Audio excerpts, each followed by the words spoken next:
काही कार्यक्रम आता घेतलेत आणि परत मराठवाड्यातल्या पहिल्या शिवसेना शाखेचा वर्धापन दिवस 8 जूनला परत येतोय।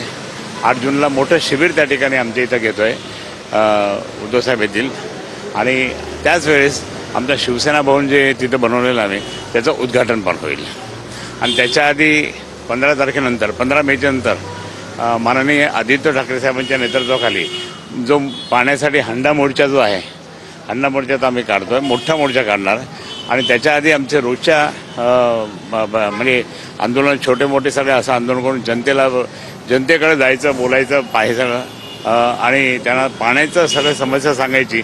त्याप्रमाणे आम्ही ते एक सुद्धा करत आहोत। वाद निवडला का ज्या प्रकारे केव्हाच वाद कुठं होता? नाही, कारण तुम्ही म्हटलं नाही सगळं ओके झालं आता चला। नाही ते आता आम्ही चाललो तिकडे शिवसेना भवनमध्ये नेत्यांची बैठक आहे ना, आता मी आहोत मी तिकडेच चाललो आता। हा नाही गळाभेट तर केव्हा जातो, लहान आहे माझ्यापेक्षा, आम्ही गळाभेट तर घेत असं कधी कारण सैनिक मेळावा होता संभाजीनगरमध्ये, तुम्हाला निमंत्रण नव्हतं असं तुम्ही म्हटलात, त्याच्यानंतर नाही ते झालं तर ते सगळं व्यवस्थित झालं कोण त्याचं म्हणणं आहे का? नाही मी माझ्या समाजाचा मेळावा होता, उद्धव साहेबांनीच मला सांगितलं तुमच्या समाजाचा मेळावा होता, विदर्भाचा संपूर्ण विदर्भाचा होता, मोठा मेळावा होता आणि त्यामध्ये त्या ठिकाणी मी होतो तर 2 महिने आधीच ते नक्की ठरलं होतं आणि मग म्हणून त्या ठिकाणी मी तिकडे होतो।